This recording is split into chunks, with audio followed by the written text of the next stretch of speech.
Hello बच्चों, बहुत बहुत नमस्कार। स्वागत है जी आप सभी का to this amazing platform of Physics Wallah. और आप लोगों का जेई एडवांस का पेपर जो है वो अब धीरे धीरे और नज़दीक आ गया है। और जेई मेंस की भी आप लोगों की रैंक आ गई है भाई। तो पीडब्ल्यू के बच्चों ने बहुत जोरदार तरीके से मचाया है, सभी को बहुत बहुत कॉन्ग्रेचुलेशंस। और अगर किसी बच्चे की रैंक मान लेते हैं ऐसा कि सर जैसा हमने एक्सपेक्ट किया था उतनी अच्छी नहीं आई, तो घबराओ मत। जेई मेंस और जेई एडवांस का जो आपस में लिंक है ना भाई, वो ऐसा नहीं है कि हाँ जिसने मेंस में फोड़ा है ऑब्वियसली वो पढ़ने में इंटेलिजेंट है इसीलिए फोड़ा है, बट दैट डजेंट मीन कि वही लोग सिर्फ जे एडवांस में फोड़ सकते हैं। आप लोगों के पास भी इक्वल चांसेस हैं। दिन रात एक कर दीजिए बिकॉज अब टाइम बहुत कम बचा है।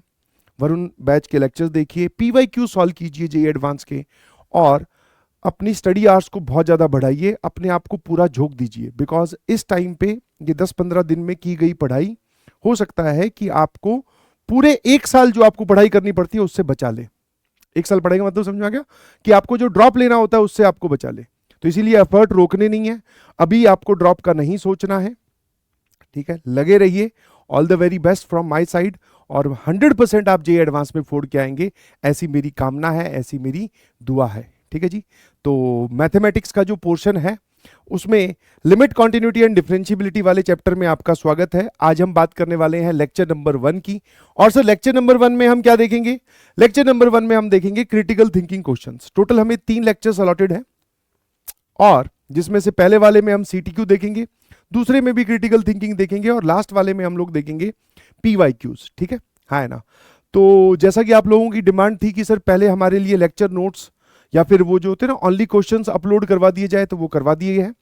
और किसी भी सवाल में आप अटकते हो तो फिर आपको यहां पर आना है। ठीक है जी, चलिए स्टार्ट करते हैं। और बिल्कुल मत घबराना भाई, ठीक है? तुम लोगों से ऑलरेडी मतलब इन दिनों में थोड़ी मुलाकात कम हो पा रही है, बट जिस हिसाब से तुम प्रिपरेशन कर रहे हो, मैं तो जेई मेंस के रिजल्ट से बहुत ही खुश हूँ। मजा आ गया। बस अब जेई एडवांस में भी फोड़ना है, फिर मिलके पार्टी वार्टी भी करेंगे और मचाएंगे भी।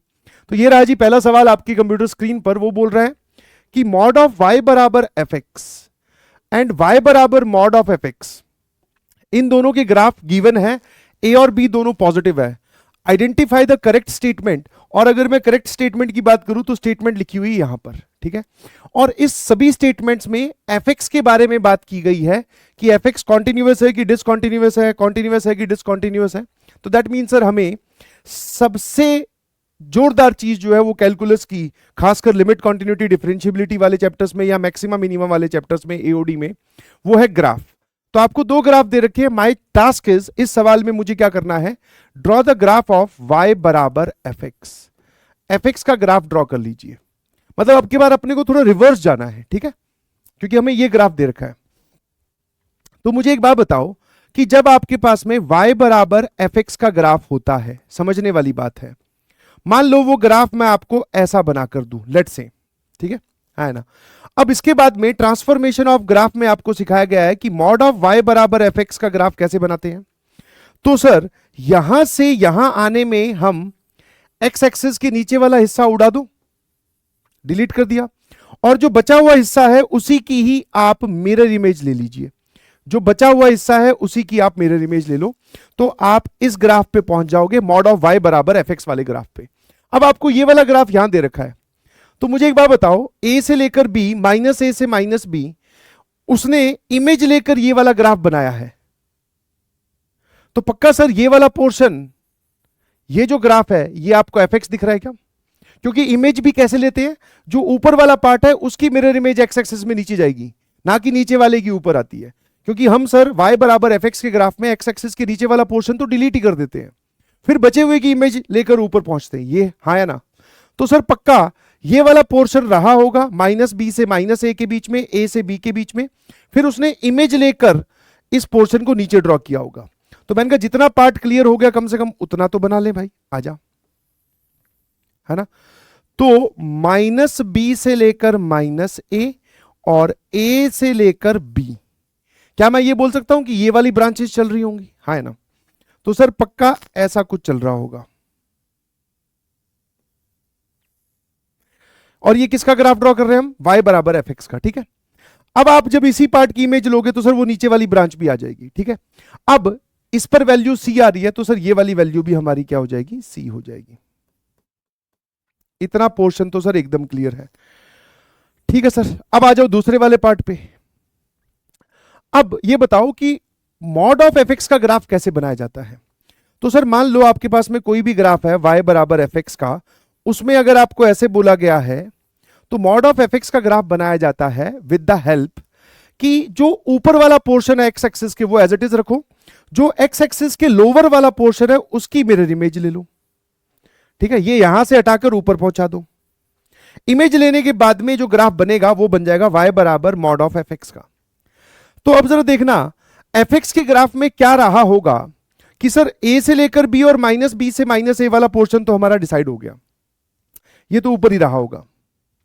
बट सर इससे पूरे पर मॉड लगा के यहां पहुंचे हैं, तो कितने लोगों को यह बात एकदम क्लियर होती है कि कितने लोगों को यह वाली बात क्लियर होती है कि सर ये वाला जो पोर्शन है ना, ये वाली शेप, ये शेप माइनस ए से ए के बीच में, माइनस ए के बीच में ये पक्का ग्राफ नीचे रहा होगा ऐसे।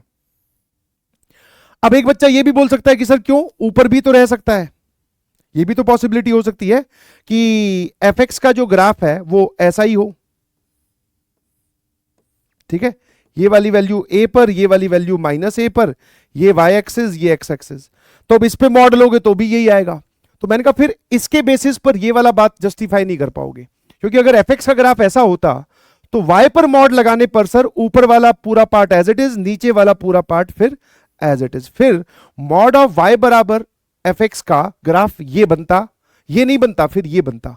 अगर आप इस पोर्शन को यहीं ऊपर कंसीडर कर रहे हो तो दोनों बातों को एक साथ ट्रू करने के लिए ये वाला पोर्शन पक्का एक्स एक्सिस के नीचे ही रहा होगा। तभी सर मॉड लेने पर ये चला गया ऊपर और ये ऊपर वाले का मिरर इमेज लेकर नीचे आ गया इस वाले पार्ट में।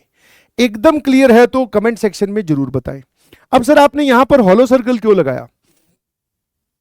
मैंने कहा डार्क सर्कल भी अगर तू मान ले लगाता है, अगर तू यहां पे डार्क सर्कल लगाता है तो खुद बता कि ये फंक्शन का ग्राफ हुआ क्या, क्योंकि ए पर वैल्यू ऊपर भी आ रही है नीचे भी आ रही है, sir this is not a function. तो एक जगह मुझे हॉलो सर्कल लगाना था तो मैंने नीचे वाले हिस्से में लगाया। सर आपने ऊपर वाले हिस्से में क्यों नहीं हॉलो सर्कल लगाया? मैंने कहा देख यहां पे ऑलरेडी डार्क लगा हुआ है, यहां पर ऑलरेडी डार्क लगा हुआ है, तो मैं कैसे लगा सकता हूं। ठीक है, अच्छा यहां पे डार्क है तो यहां पर भी डार्क आएगा बिकॉज ये इसकी मिरर इमेज ही है। ठीक है ना, इज दिस क्लियर? यहां पर वैल्यू सर ये ओरिजिन है और ये माइनस ए और ए पर जो वैल्यू आएगी that value will be minus c, ताकि मॉड लेते ही ऊपर जाकर ये हॉलो सर्कल इस डार्क सर्कल के ऊपर जाकर बैठ जाए। तो ये हमारे पास में y बराबर एफ एक्स का ग्राफ हो गया। रिवर्स थॉट पे से सवाल लगा है, बहुत ही बढ़िया सवाल है।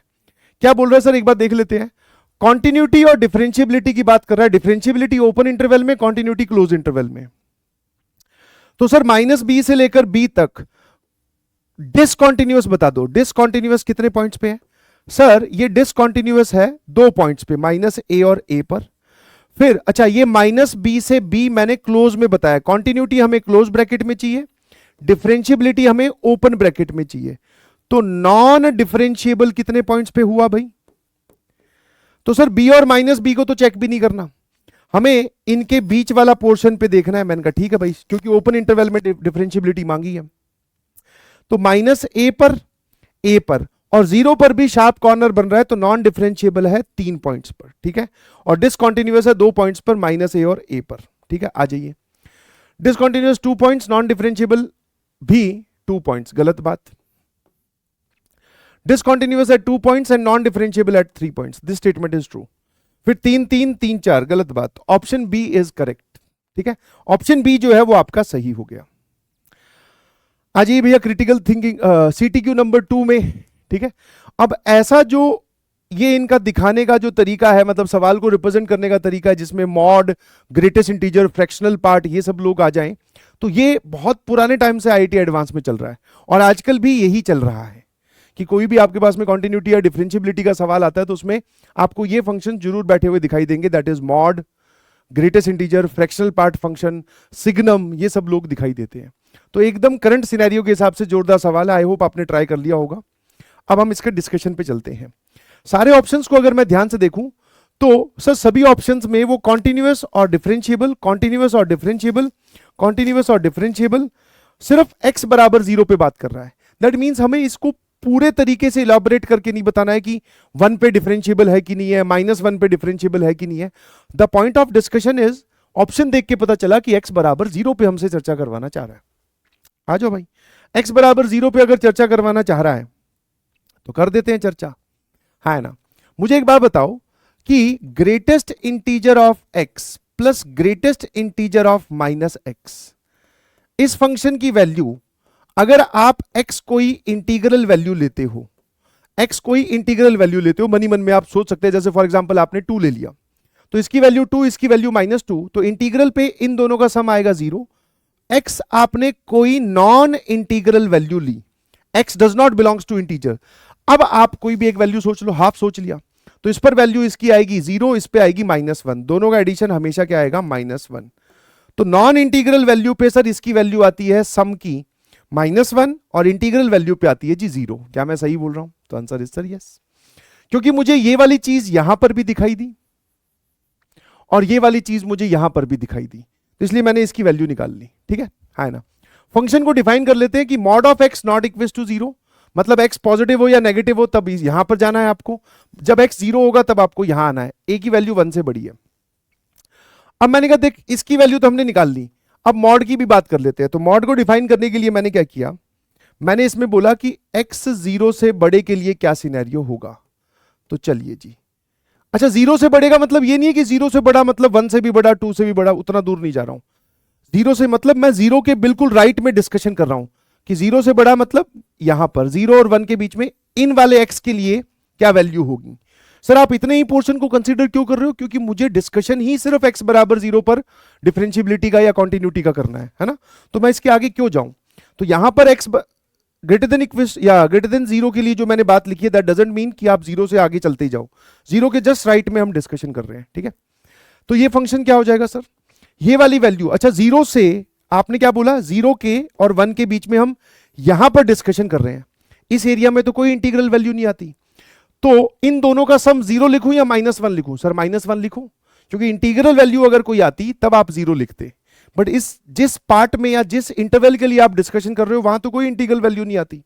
तो ये क्या बन जाएगा, that is log a, sir ये लिखा हुआ है a, और इस पूरे की वैल्यू होगी सर दैट इज -1 का mod bracket close power x। ठीक है जी, आ जाइए, यहां क्या लिखा हुआ है सर, इसके अंदर a की पावर में 2 अपॉन, इस पूरे की जगह क्या लिखूंगा सर, -1, 0 से थोड़े से बड़े पे हो तो mod as it is open हो जाएगा, ये लो, और यहां लिखा हुआ है -5, ये वाला पूरा ब्रैकेट ऐसे आ गया, 3 प्लस a की पावर 1 अपॉन, वापिस आप 0 से बड़े पे हो तो x पॉजिटिव है जी। ठीक है, this is for x positive, x 0 पर तो वैल्यू 0 ही है। अब मैं आपसे पूछना चाहूंगा व्हाट अबाउट x नेगेटिव। अब x नेगेटिव का भी मतलब ये नहीं है कि आप नेगेटिव में मतलब -1 -2 चले जाओ, नहीं भाई, बिल्कुल 0 के लेफ्ट साइड में यहां पर इस पार्ट में मैं डिस्कशन करना चाह रहा हूं, मतलब इन वैल्यूज के लिए। अब इनमें कोई भी इंटीग्रल वैल्यू नहीं है, तो वापस से सर इन दोनों का जो सम है वो -1 ही लिखा जाएगा। मैंने कहा बहुत बढ़िया, तो यहां पर क्या आ जाएगा sir, that is log a, यहां पर भी a, ये -1 का मॉड पावर x, ब्रैकेट के अंदर a की पावर में 2 अपॉन, इसकी जगह वापस से -1, और मॉड ऑफ x कैसा ओपन होता है जब x नेगेटिव हो, तो सर -x की तरह, तो यहां पर भी -x -5, ये a की पावर में, मतलब ये सारा पावर में है, और डिनोमिनेटर में सर ये आ गया 3 प्लस a की पावर में -1 अपॉन x। ठीक है भाई, है ना, x नेगेटिव x पॉजिटिव दोनों के लिए मैंने डिफाइन कर लिया। एक बार इसको सही से लिख लेते, सही से लिख लेते हैं, मतलब कि सर देखो ये तो पूरा a ही लिखा हुआ है, a इंटू मॉड ऑफ -1, तो log a, अच्छा ये x आगे आ जाएगा बिकॉज x पॉजिटिव है तो कोई दिक्कत तो है नहीं, तो सर ये पूरा का पूरा x लिखा हुआ है, ये ऊपर जाएगा, माइनस साइन ऊपर जाएगा, सर ये लिखा हुआ है a की पावर में -2x -5 and whole divided by sir 3 plus a की पावर में 1/x, this is for x greater than 0। अब आ जाइए सर यहां पर, ये वाली पूरा पार्ट भी सर क्या लिखा हुआ है a, ये x फिर से आगे आएगा, तो ये लिखा हुआ है सर x, अब की बार ये माइनस और ये माइनस कैंसिल हो जाएगा सर, ये लिखा हुआ है ए की पावर में 2x minus 5 whole divided by 3 plus a की पावर में -1/x। यहां तक क्लियर है क्या भाई? तो सर ये हमने पूरे फंक्शन fx को जो है वो डिफाइन कर लिया है बहुत अच्छे से। कोई दिक्कत है? कोई दिक्कत नहीं है। चलिए अब मुझे एक बात बताओ, अगर मैं क्वेश्चंस को मतलब क्वेश्चन की स्टेटमेंट पढ़ूं तो continuous but non differentiable, continuous and differentiable, differentiability x बराबर 0 पे, तो अब की बार मुझे कॉन्टिन्यूटी और डिफरेंशिएबिलिटी दोनों एक साथ चेक करनी है। तो यहां पर आता है हमें क्लास में सिखाया गया पॉइंट कि अगर हमें कॉन्टिन्यूटी और डिफरेंशिएबिलिटी एक साथ चेक करनी है तो क्यों ना सर ऐसा किया जाए, क्यों ना सर ऐसा किया जाए। हाँ ये घबराना मत, ये मैंने जो है इसका कॉपी कर लिया मामला। तो क्यों ना ऐसा किया जाए कि हम अगर x बराबर 0 पर if at x equals to 0 calculate right hand derivative, calculate left hand derivative. ऐसा करने से फायदा क्या होगा? या तो आप दोनों मतलब x बराबर 0 पर कॉन्टिन्यूटी और डिफरेंशिएबिलिटी अलग अलग चेक कर सकते हो, पहले कॉन्टिन्यूटी चेक करो फिर डिफरेंशिएबिलिटी चेक करो। बट सर हमारे पास में एक शॉर्टकट जिसको आप बोल सकते हो, that is not A shortcut, in fact conceptual बात है कि अगर हम x बराबर 0 पर ये वाली दोनों चीजें कैलकुलेट करें, सामने देखना, ये वाली दोनों चीजें हम क्या करें? कैलकुलेट करें और ये दोनों आ जाए फाइनाइट। फाइनाइट मतलब कि एक की वैल्यू 2 आ गई, एक की वैल्यू 3 आ गई। तो दोनों फाइनाइट आने का मतलब है कि सर कॉन्टिन्यूअस तो होगा ही होगा, फाइनाइट एंड इक्वल आ जाए तो डिफरेंशिएबल भी होगा।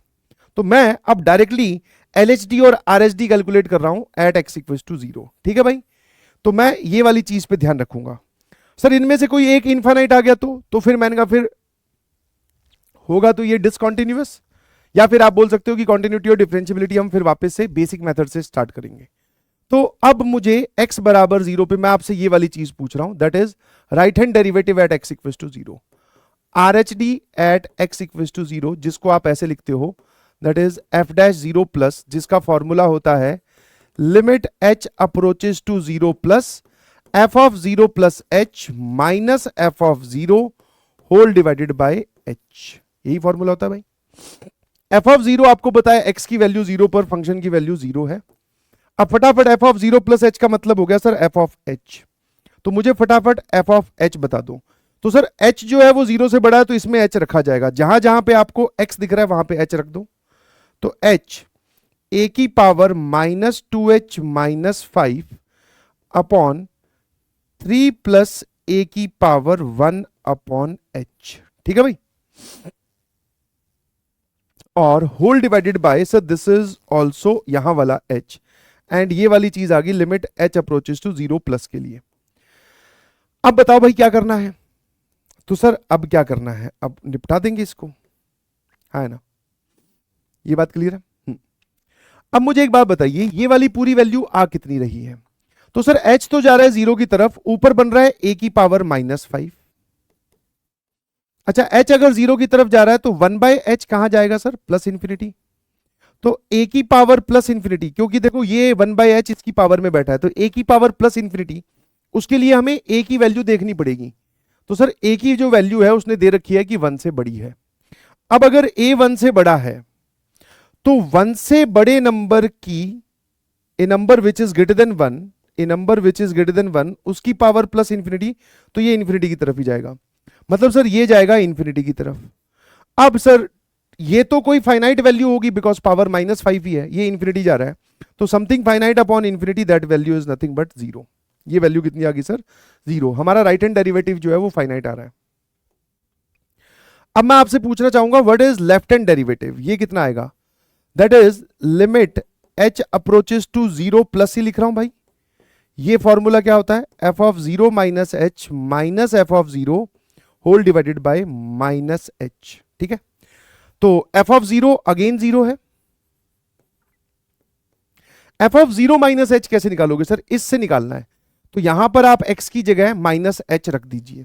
तो यहां पे रखा मैंने माइनस h, वापस limit h approaches to 0 plus ही है, यहां पे रखा माइनस h, और यहां कितना आ जाएगा? a की पावर में x की जगह माइनस h रखा, तो minus 2h minus 5 and whole divided by 3 plus minus 1 upon, h की जगह माइनस h रख रहा हूं बेटा, ठीक है ना, एंड पूरा का पूरा बाहर भी हमारे पास में एक माइनस h है फॉर्मूले के हिसाब से, ठीक है। तो आई बिलीव कैंसिलेशन हो रहे हैं, माइनस h और माइनस h गया पूरा का पूरा।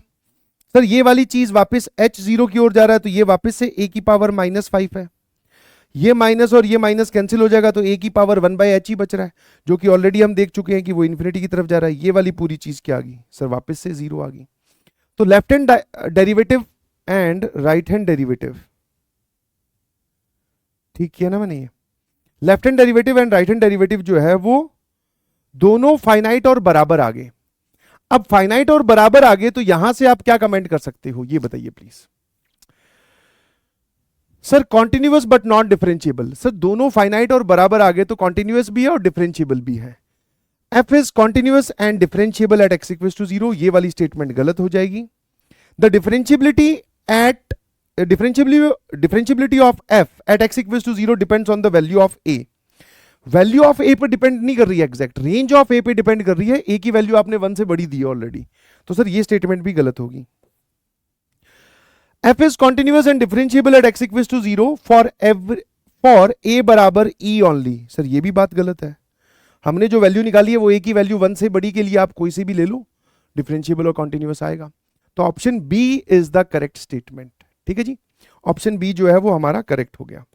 आज ये CTQ नंबर 3, एक बढ़िया तरीके से सवाल पूछने का तरीका, थोड़ा मतलब जिस तरीके से सवाल आपसे पूछा गया है वो जोरदार है। AN BN CN 3 सीक्वेंसेस है, सच दैट उन तीनों सीक्वेंसेस का सम जो है वो 2n+1 है, दो के मल्टीप्लीकेशन का सम 2n-1 है, तीनों के मल्टीप्लीकेशन का सम -1 है, और AN BN और CN में से AN सबसे बड़ा, BN उससे छोटा, CN सबसे छोटा। अब इस सवाल को देखते ही देखो, यही होता है थॉट, अपने थॉट्स को सवालों के साथ कनेक्ट करने का तरीका। तो मैंने पूछा यार तुमने आज से पहले कहीं पर भी, अब तुम तो जेईई एडवांस का पेपर देने वाले हो, तुमने आज से पहले कहीं पर भी ऐसा देखा है इन 3 लोगों का सम, दो के मल्टीप्लीकेशन का सम और फिर तीनों का प्रोडक्ट, ये कहां पर आता है? सर ये क्यूबिक में आता है, जिसके 3 रूट्स अल्फा बीटा गामा होते हैं। तो मैंने कहा अब की बार क्या आप मुझे एक क्यूबिक बता सकते हो? सवाल में एंटर करने का तरीका देखिएगा दोस्तों, क्या आप मुझे एक क्यूबिक बता सकते हो जिसके रूट्स AN BN और CN हो? हाँ है ना? हाँ सर, क्योंकि क्यूबिक बनाने के लिए हमें यही तो 3 चीजों की जरूरत होती है, तीनों आपने दे रखी है। तो मैंने बोला कि वो क्यूबिक हो जाएगी, for example let's say that is x³ minus यहां पर आएगा sum of the roots into x², यहां पर आएगा sum of the product of the roots taken 2 at a time into x, और फिर आएगा सर यहां पर आएगा प्रोडक्ट ऑफ द रूट्स। इनकी वैल्यू आप भर दोगे तो यहां पर आपके पास में इस क्यूबिक के तीनों रूट्स हो जाएंगे AN BN और CN, ठीक है। तो मैंने कहा सम ऑफ द रूट्स क्या है sir, that is nothing but 2n+1 taken 2 at a time, क्या है सर, वो है 2n-1, और प्रोडक्ट ऑफ द रूट्स क्या है सर, दैट इज -1। ये बन गई जी वो क्यूबिक। अब एक बार क्यूबिक बन गई तो मेरे ख्याल से AN BN CN निकालने के लिए एफर्ट लगाना चाहिए, क्योंकि जब भी कोई क्यूबिक बनती है तो सबसे पहले हम क्या करते हैं, उसको फैक्टराइज करने की सोचते हैं सर। तो मैंने कहा ध्यान से देखोगे तो आपको एक चमत्कारी चीज दिखाई देगी, इसमें x बराबर 1 is satisfying, means this cubic is nothing but, ये लिखा हुआ है x³ minus of 2n+1 x² plus 2n-1 x plus 1 is equal to 0। क्या मैं बोल सकता हूं x बराबर 1 is satisfying? If I put x equal to 1 तो ये आ जाएगा -2n-1 प्लस 2n-1 प्लस 1, ये और ये कैंसिल हो गया, ये और ये कैंसिल हो गया, ये और ये कैंसिल हो गया, बहुत बढ़िया। That means x equal to 1 is a root, तो इसका एक फैक्टर x-1 हो गया।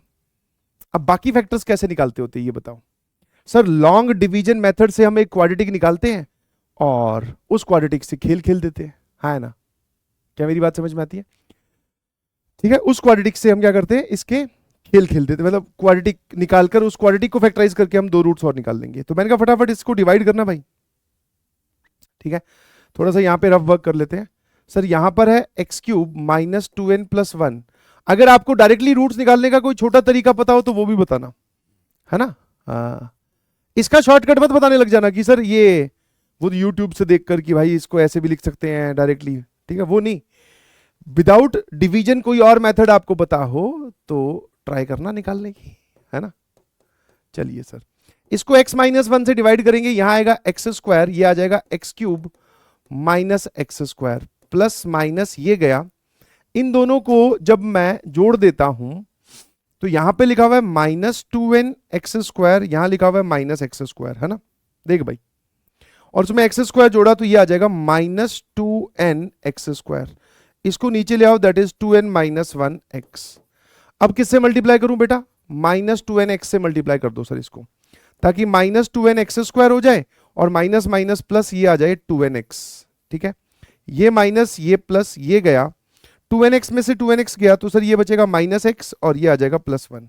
अब इसको किससे मल्टीप्लाई करूं सर, इसको कर दो माइनस वन से multiply, that is minus x plus one, remainder आएगा जीरो।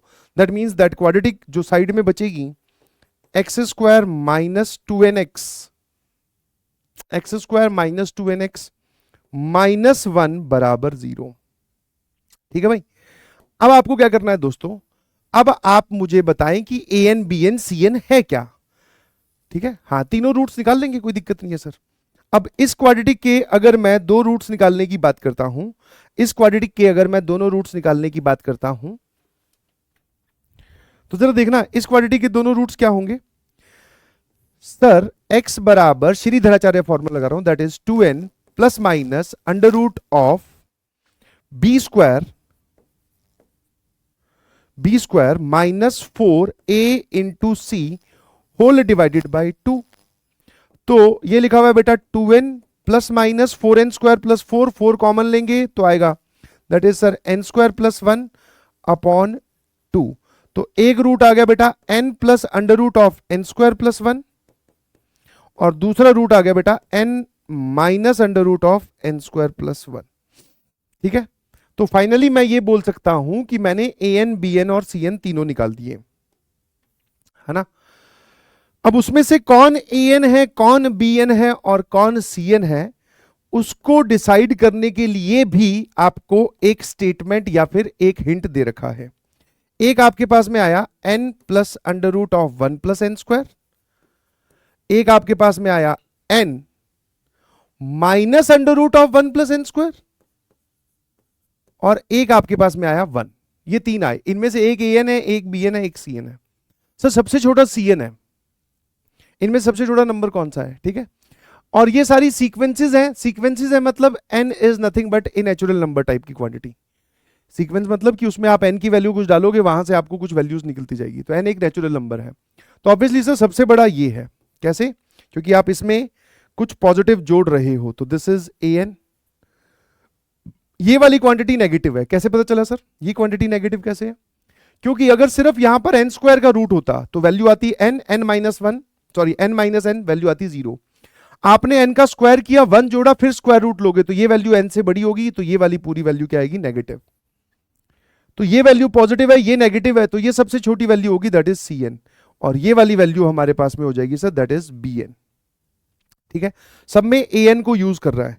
तो मैं आपसे पूछूं कि ए एन अपॉन एन, तो ए एन अपॉन एन और limit n approaches to infinity, that is n plus under root of one plus n square whole divided by n, और n जो है वो इंफिनिटी की तरफ जा रहा है। तो सर हमें पता है इंफिनिटी अपॉन इंफिनिटी फॉर्म बन रही है, इसमें से n स्क्वायर कॉमन, इसमें से n कॉमन, तो n कॉमन लेने के बाद में ये बचेगा one plus one by n square plus one, इसका square root, and this is nothing but n। अब अगर मैं n को इंफिनिटी लेके जाऊंगा तो वन अपॉन इंफिनिटी ये जीरो, वन का root that is one, one plus one ये आ गया सर टू। n इंफिनिटी ले जाने पे सर ए एन अपॉन एन जा रहा है टू, ये वाली वैल्यू गलत हो गई। ठीक है, अब n माइनस इंफिनिटी ले जा रहे हो आप, तो माइनस इंफिनिटी पे भी सर सेम जवाब ही आएगा, है ना। माइनस इंफिनिटी पे भी सेम ही आंसर आना चाहिए, बिकॉज जब हम कॉमन लेंगे तो ये तो कैंसिल हो गया, माइनस इंफिनिटी का square that is infinity, one upon infinity zero, और ये। तो भाई साहब ये गलती मत कर देना, क्योंकि आपने n जो है वो कॉमन लिया है स्क्वायर रूट से, तो इफेक्टिवली बाहर यहाँ पे मॉड n कॉमन आएगा। ठीक है, बहुत बार क्लास में भी बताया था कि ये जब आप स्क्वायर रूट से कोई चीज कॉमन लो, है ना, तो मॉड का ध्यान रखिए, स्पेशली लिमिट वाले केस में। तो अगर इसी में ही limit n approaches to minus infinity हो जाता है तो खेल में बदलाव आएगा कहां? सर खेल में बदलाव आएगा यहां आएगा मॉड एन, एन नेगेटिव है तो यहां पे माइनस साइन आ जाएगा, मींस ये पूरा ऐसा लिखा होगा।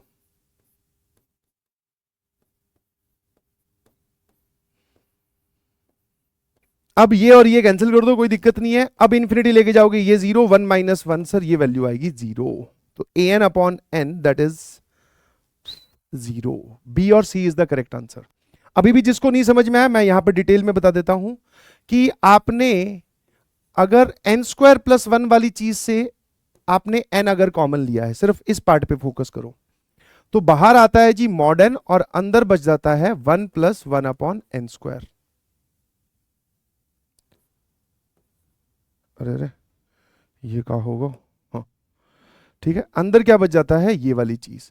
अब जब n इंफिनिटी है तो सर अंदर वाली चीज मतलब मॉड के अंदर की क्वांटिटी पॉजिटिव है, तो यहां पर n ही लिख लो और फिर उस n को बाहर ले जाओ।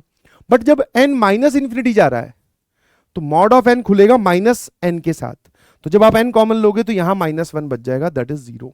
ठीक है, तो बढ़िया सवाल है सर, सवाल पूछने का तरीका और फिर एक मूवमेंट पे लास्ट में फंसाने का भी तरीका। CTQ नंबर 4, gx जो है वो e की पावर fx है। gx is a differentiable function 0 से लेकर infinity, such that g of x plus 1 जो है वो x प्लस 1 इंटू जी एक्स के बराबर है। देन n बराबर 1 2 3 के लिए ये वाली वैल्यू कितनी होगी? सिंपल क्वेश्चन ऑफ डिफरेंशिएशन है, ज्यादा बड़ा कोई सवाल है नहीं, इसको ध्यान से सॉल्व करोगे तो अपने आप आपको कहानी समझ में आ जाएगी। मेरे ख्याल से इसमें तो मेरे एक्सप्लेनेशन की भी जरूरत नहीं है। ठीक है, हाँ है ना, जो जो बोलता जा रहा है सर ये वाली चीज मुझे बनानी है, तो मैंने कहा शुरू हो जाओ, एफ को उतारो धरती पे। और क्या है, क्या दे रखा है भाई? सर हमें दे रखा है कि जीएक्स जो है वो ई की पावर एफ एक्स है।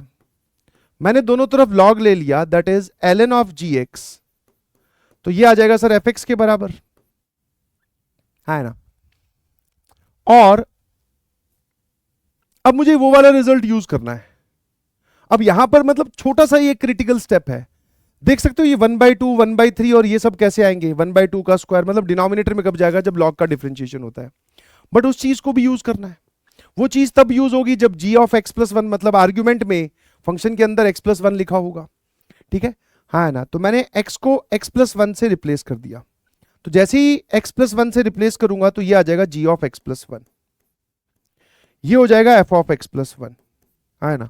अगर मैं इसको बोलूं इक्वेशन नंबर 1, इसको बोलूं 2, तो आप मुझे फटाफट बताओ व्हाट इज 2 माइनस 1? इसमें से ये घटाना है, तो सर 2 माइनस 1 हो जाएगा f of x plus 1 minus f of x बराबर ln of g of x plus 1 ln of g of x plus 1 minus ln of gx। ठीक है, ln of gx। I hope this is clear to everyone. अब आप एक काम करो sir, log m minus log n वाली property लगाओ, तो log m minus log n वाली property g of x plus 1 upon g x is equal to f of x plus 1 minus f x. साफ साफ डिफरेंस लेकर telescopic method of difference की काटापीटी होने वाली है। अब मुझे एक बार बताओ, g of x plus 1 upon g x क्या है? Sir g of x plus 1 upon g x है, ये वाली पूरी क्वांटिटी आपके पास सिर्फ और सिर्फ x प्लस 1 है, गिवन है वहां से।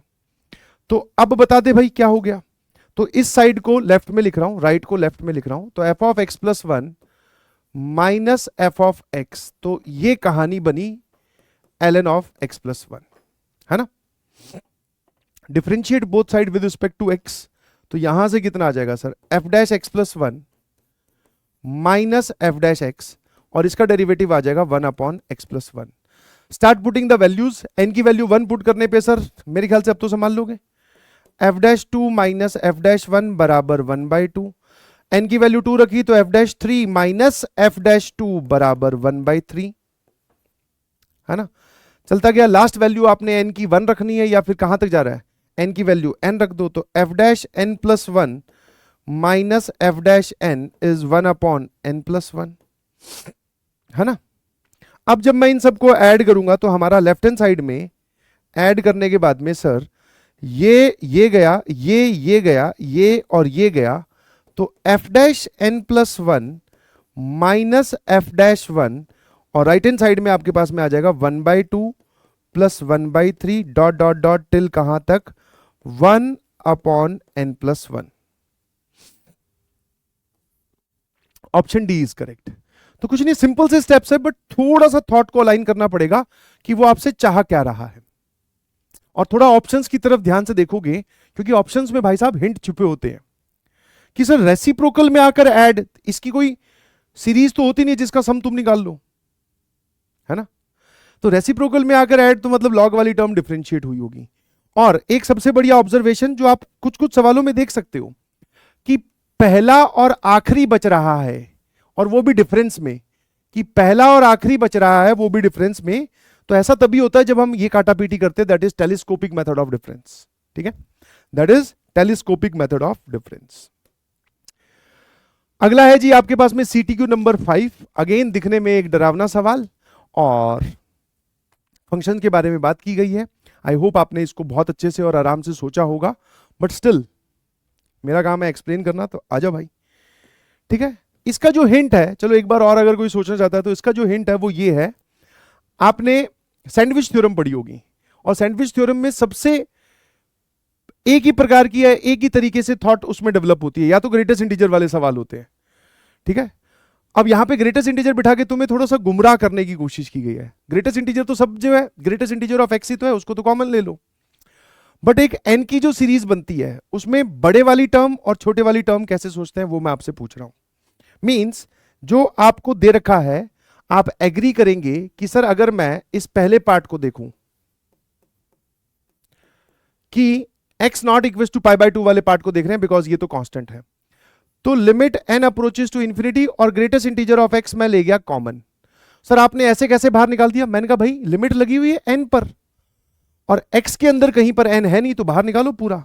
ठीक है, अब ये लिखा हुआ है भाई limit n approaches to infinity 1/1 plus n square, this is 3/2 plus n square, और ये फिर आ जाएगा 5/3 प्लस एन स्क्वायर, ऐसे चलता जाएगा, है ना।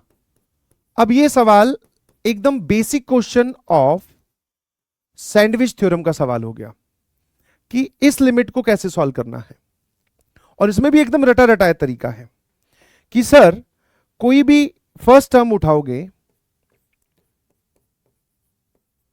तो अगर आपको इससे छोटी टर्म बनानी है, न्यूमरेटर सेम रखना है, छोटी टर्म बनानी है तो सबसे बड़ा डिनोमिनेटर यूज करो, और बड़ी टर्म बनानी है तो सबसे छोटा डिनोमिनेटर यूज करो।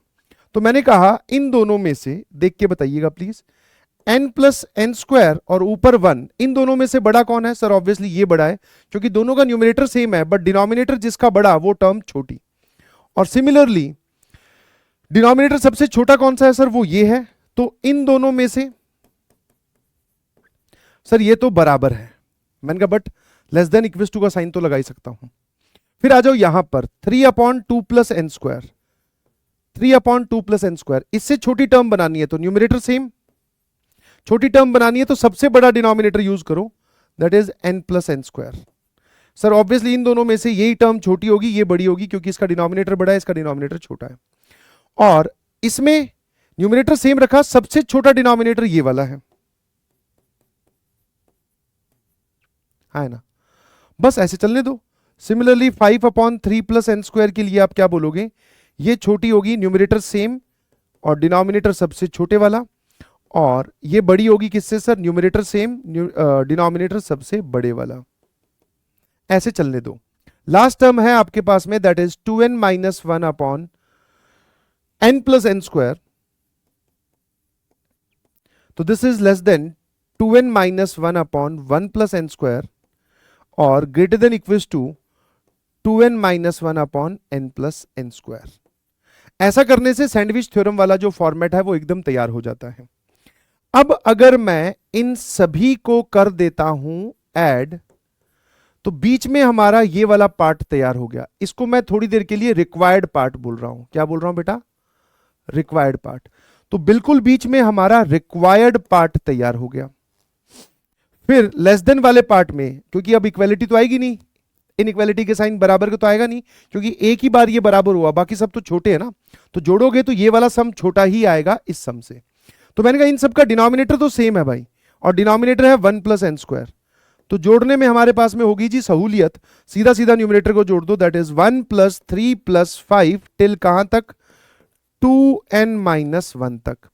ये बेटा पहले n ऑड नेचुरल नंबर्स का सम लिखा हुआ है, चाहो तो आप एपी का फॉर्मूला लगा लो, बट ये डायरेक्टली रिजल्ट हमें पता है सर, दैट इज n², कि पहले n ऑड नेचुरल नंबर्स का जो सम होता है दैट इज n²।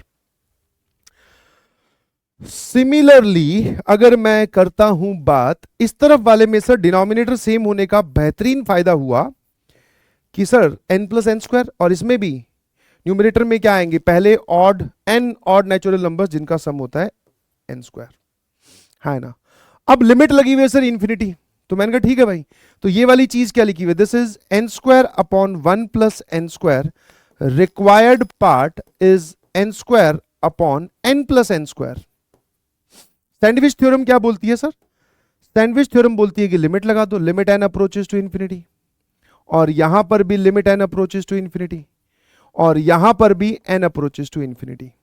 अब सैंडविच थ्योरम का सबसे क्रिटिकल स्टेप यही होता है कि भाई साहब ये दोनों लिमिट बराबर आनी चाहिए, तब हमारा काम हो गया। और अब की बार आप ध्यान से देखोगे, इन्फिनिटी अपॉन इन्फिनिटी या n² कॉमन लोगे तो ये वाली वैल्यू भी सर 1 आ रही है, और ये वाली वैल्यू भी 1 आ रही है, इसमें से भी n² कॉमन ले लो।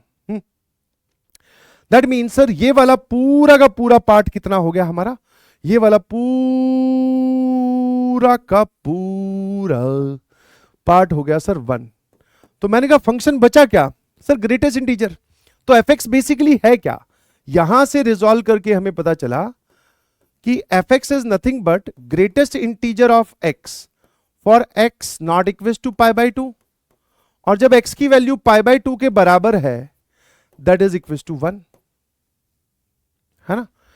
और इसको भी थोड़ा ध्यान से देखो, वो बोल रहा है कि जब x की वैल्यू π/2 ना लो तब तो आप ग्रेटेस्ट इंटीजर के हिसाब से वैल्यू निकालना, बट जब आप x की वैल्यू π/2 लो तो fx की वैल्यू 1 है। तो एक बच्चे ने बोला कि सर एक बात बताओ कि अगर हम ये π/2 इसके अंदर रखें, π/2 इज मतलब 1.57 का ग्रेटेस्ट इंटीजर इज बेसिकली 1 ही होता है। तो मतलब सर अगर आप ये π/2 इसमें भी रखोगे ना तब भी वैल्यू आपके पास में ग्रेटेस्ट इंटीजर वाली मतलब 1 ही आने वाली है। तो इसको और ध्यान से देखकर हमने ये नक्की किया कि fx हमारा और कुछ नहीं ग्रेटेस्ट इंटीजर ऑफ x है for all x belongs to r, सारे रियल नंबर्स के लिए। हाँ इतना ही है, ठीक है भाई। अब शुरू हो जाओ। तो सवाल पूछने का तरीका और आपको डराने का तरीका बहुत जोरदार है। इंजेक्टिव है बट नॉट सर्जेक्टिव। इंजेक्टिव कैसे होगा सर, इंजेक्टिव का मतलब होता है 1 1, एक x पे आपको एक ही y मिलेगा यूनिक, बट ऐसा तो नहीं है सर। यहां पे तो आप 1 रख दो, सॉरी 1.2 रखो, 1.3 रखो, 1.4 रखो, सब पे सेम y मिल रहा है, तो ये इंजेक्टिव तो नहीं है। fx is non derivable at π/2।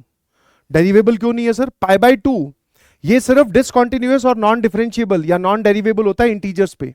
π/2 is not a integral quantity. π/2 के ऊपर से एक हॉरिजॉन्टल लाइन जा रही होगी जिसका स्लोप 0 होगा, दैट इज डेरिवेबल। तो ये बात भी गलत लिखी हुई है। fx is discontinuous at all integers and continuous at x equals to π/2, बिल्कुल सही। सारे इंटीजर्स पे डिसकंटिन्यूअस है और π/2 पर कॉन्टिन्यूअस है। fx is unbounded function. Unbounded या बाउंडेड फंक्शंस किसको बोलते हैं, वो फंक्शन जिसकी रेंज या जिसका ग्राफ दो हॉरिजॉन्टल लाइंस के बीच में आ जाए। रेंज ओपन ब्रैकेट भी हो सकती है, क्लोज ब्रैकेट भी हो सकती है। जैसे जिसकी रेंज अगर आप बोलोगे 3 से लेकर 8 ओपन, तो ये बाउंडेड फंक्शन ही है, ठीक है, हाँ है ना। तो मतलब द बेसिक डेफिनेशन इज कि ग्राफ दो हॉरिजॉन्टल लाइंस के बीच में आ जाए। अब ग्रेटेस्ट इंटीजर का ग्राफ सर दो हॉरिजॉन्टल लाइंस के बीच में नहीं आ सकता, वो ऊपर की तरफ, याद है ना स्टेप फंक्शन, ऊपर की तरफ भी इंफिनिटी तक जाता है, नीचे की तरफ भी माइनस इंफिनिटी की तरफ। तो सर ये बाउंडेड नहीं है, दिस इज अनबाउंडेड, बिल्कुल सही बोल रहा है। Option C and D are correct, C और डी आपका सही जवाब है भाई। आ जाइए, ठीक है, हाँ है ना। अब ये जो है ये एक नए तरीके से पूछा गया, मतलब ये मैक्सिमा मिनिमा वाला हमें आता है सर, है ना, बट इसमें भी आप ध्यान से देखोगे, मेरे ख्याल से आपने नोटिस किया होगा इस चीज को, इसमें भी अगर आप ध्यान से देखोगे तो मैंने क्या किया है, अब तक जो आपने सवाल देखे हैं कि एक फंक्शन होगा f ऑफ t, उस फंक्शन के बेसिस पर दूसरा फंक्शन डिफाइन किया जाएगा, उसमें ऐसा होता है 0 से लेकर x या 1 से लेकर x, ये लोअर लिमिट भी वेरिएबल नहीं होती, समझ में आया? अब की बार लोअर लिमिट भी वेरिएबल है।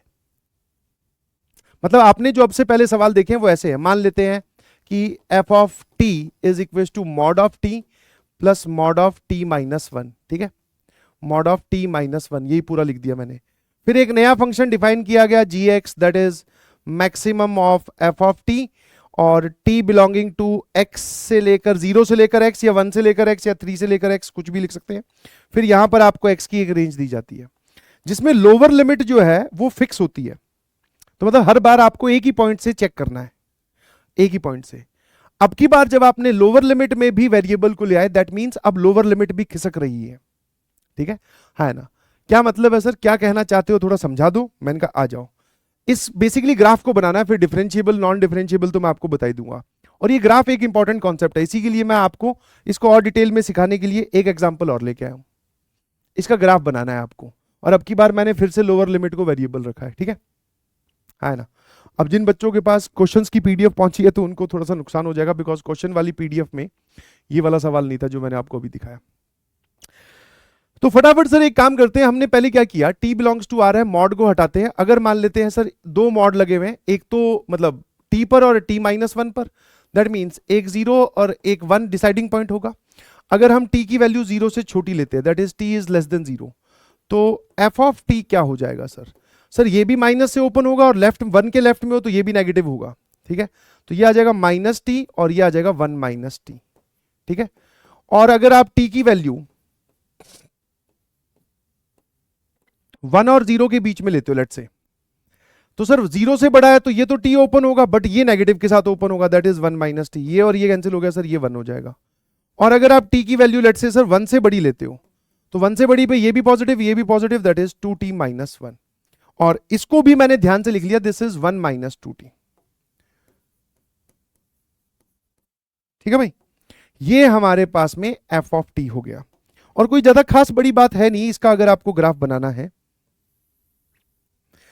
तो सर 0 से लेकर 1 तक तो भाई साहब y बराबर 1 की तरह है, और इस पे वैल्यू भी 1 ही आ रही है, ये वाली वैल्यू भी 1 है, और पॉजिटिव स्लोप की एक लाइन दिखाई दे रही है। तो इसके बाद में सर 2t माइनस 1 वाली लाइन ये हो जाएगी। t नेगेटिव के लिए, मतलब इस पोर्शन के लिए, इस पार्ट के लिए एक नेगेटिव स्लोप की लाइन है जिसकी वैल्यू 0 पर भी 1 आ रही है, तो एक ऐसी लाइन आ जाएगी। This is the graph of y बराबर f ऑफ t।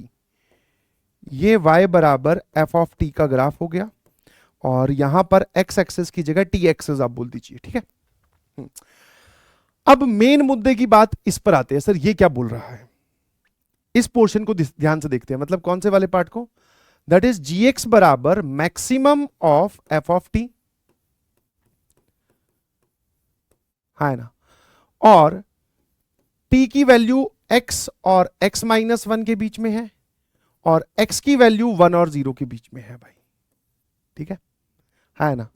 x की वैल्यू 1 और 0 के बीच में है, ठीक है? अब एक बार देखो, इसका सबसे पहला स्टेप जो है, मतलब पहले जो बेसिक तरीका है उससे हम वैल्यू निकालने की कोशिश करते हैं।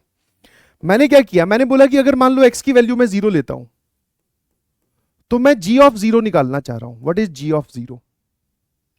मतलब मैंने पूरे में x की वैल्यू 0 रख दी, तो ये आएगा भाई maximum of f of t। x की वैल्यू 0 है तो t कहां से कहां तक है सर, 0 से लेकर माइनस 1, तो 0 से लेकर माइनस 1,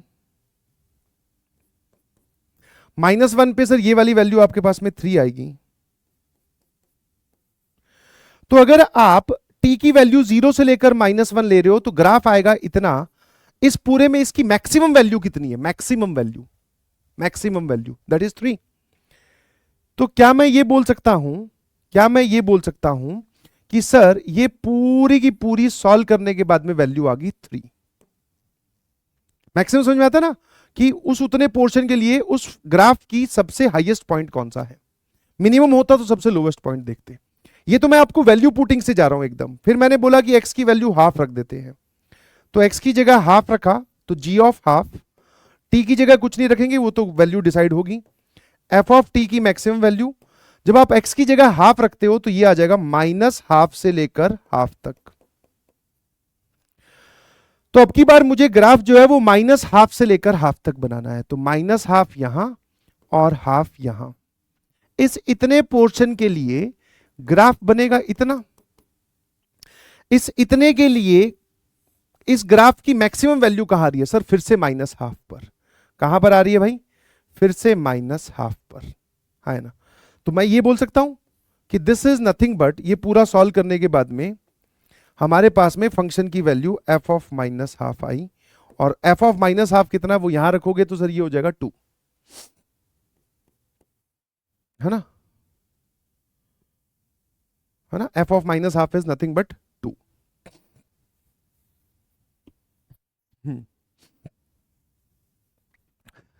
एक और रख के देख लो, x की वैल्यू 1, तो मेरे ख्याल से आपको एक फील आएगी। What is g of 1? g of 1 में ये वाला पार्ट डिसाइड करो कि t कहां से कहां तक जाएगा। सर 1 से लेकर 0, तो 1 0 से लेकर 1 में जो f ऑफ t का ग्राफ बनेगा वो ये, और मैक्सिमम वैल्यू कितनी आएगी sir? What is the maximum value? अब की बार सर ये तो हॉरिजॉन्टल बन रहा है, तो इस पूरे की मैक्सिमम वैल्यू आ जाएगी दैट इज 1, है ना? अब एक तरीका आप देख सकते हो, ध्यान से देखना, है ना? ये जो आपके पास में यहां लिखा हुआ है, देखने वाली बात है, यहां जो लिखा हुआ है एफ ऑफ 3, फंक्शन की वैल्यू एफ ऑफ टी की वैल्यू -1 पर 3 आ रही है, तो ये एफ ऑफ -1 लिखा हुआ है क्या? एफ ऑफ -1 लिखा हुआ है क्या? तो मतलब जब आपने x की वैल्यू 0 पुट करी, जो g ऑफ 0 है वो किस पे डिपेंड कर रहा है? एफ ऑफ -1 पर। g ऑफ हाफ किसके बराबर है? एफ ऑफ माइनस हाफ के बराबर। g ऑफ 1 किसके बराबर है? एफ ऑफ 0 के बराबर, क्योंकि 0 पर वैल्यू 1 आ रही है ना? तो मतलब सर जो भी इनपुट आप g के अंदर रख रहे हो, f के अंदर, उसके अंदर उससे एक कम जा रही है। 0 -1, हाफ -1, 1 -1, ठीक है? तो मतलब इस पूरे पार्ट के लिए आप डायरेक्टली ये भी बोल सकते हो x 1 और 0 के बीच में है, तो gx की जो वैल्यू है वो f ऑफ x -1 के बराबर है। ये हमने कुछ वैल्यूज रख के देखी, उसके बेसिस पे हमने ये बोला कि 0 रखोगे तो यहां बनेगा f ऑफ -1, बिल्कुल सेट है सर। हाफ रखोगे तो ये बनेगा f ऑफ माइनस हाफ, वो भी सर एकदम बिल्कुल सेट है। फिर यहां पे अगर आप 1 रखते हो तो ये बनेगा f ऑफ 0, वो भी सेट है। तो आप एक तो ये, बट ये तरीका सर थोड़ा अजीब और अनसेटिस्फाई सा लगता है, बोले कहां तक वैल्यू रखेंगे सर, इसको क्यों नहीं टेक्निकली एक्सप्लेन किया जाए? मैंने कहा बिल्कुल सही, आ जाओ अब इसको टेक्निकली एक्सप्लेन करते हैं। एक तरीके से तो मैंने आपको बताया वैल्यू रख के, ठीक है? अब थोड़ा टेक्निकली एक्सप्लेन करते हैं। बेसिकली यहां पर इसको आप बोल सकते हो कि this is lower limit is variable,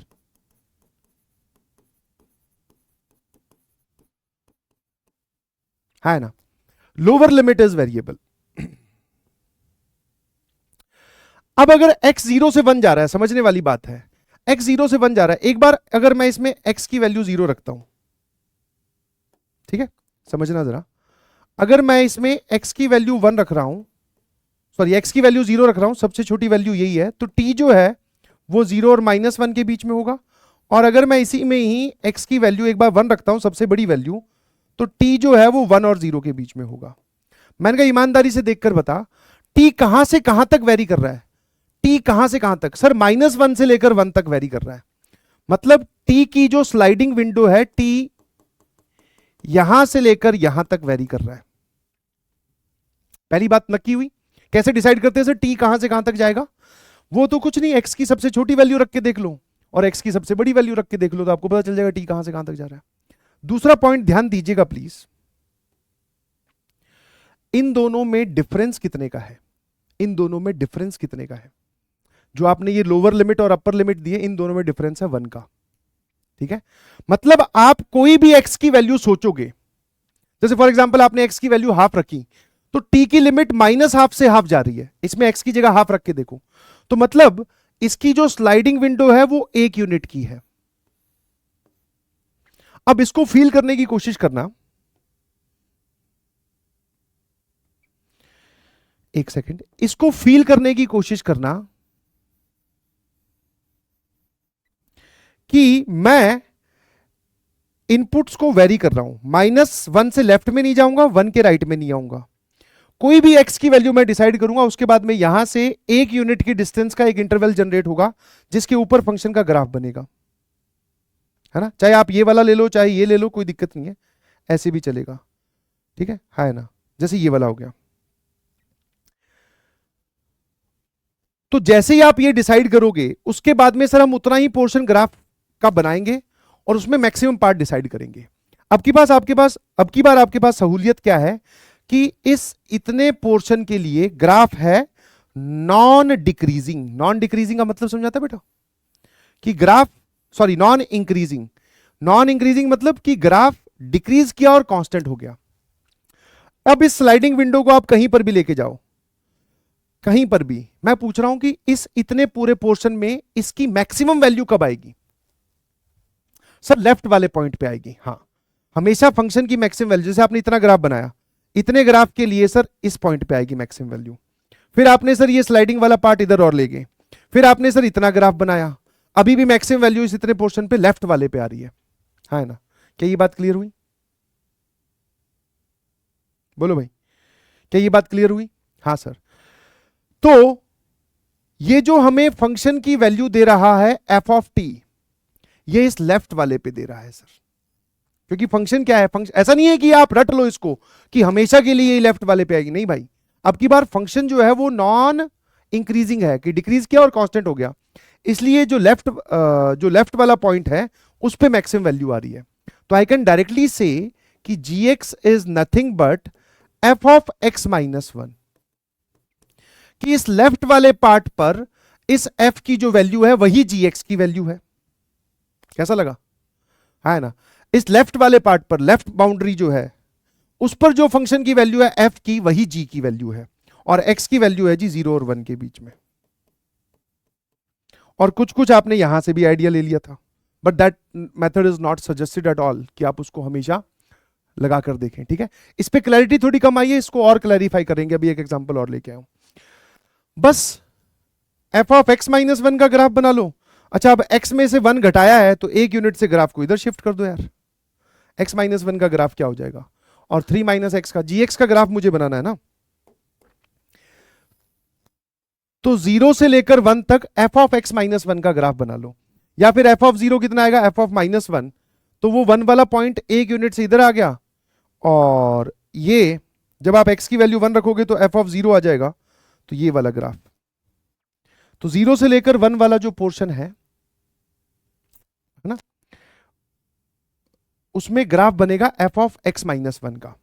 अब अगर मैं आपसे यहीं पर ही f of x minus one के ग्राफ की बात करूं, तो इस पॉइंट को 1 यूनिट आगे लेके गए तो ये ग्राफ यहां आ गया, इस पॉइंट को 1 यूनिट यहां आगे लेके गए तो ये graph sir F of x minus one का ग्राफ ये है। 0 से 1 वाला पोर्शन आपको ड्रॉ करना है, तो 0 से 1 वाला पोर्शन जो है वो ऐसे बन जाएगा, ठीक है। यहां पर 0 है और यहां पर 1 है।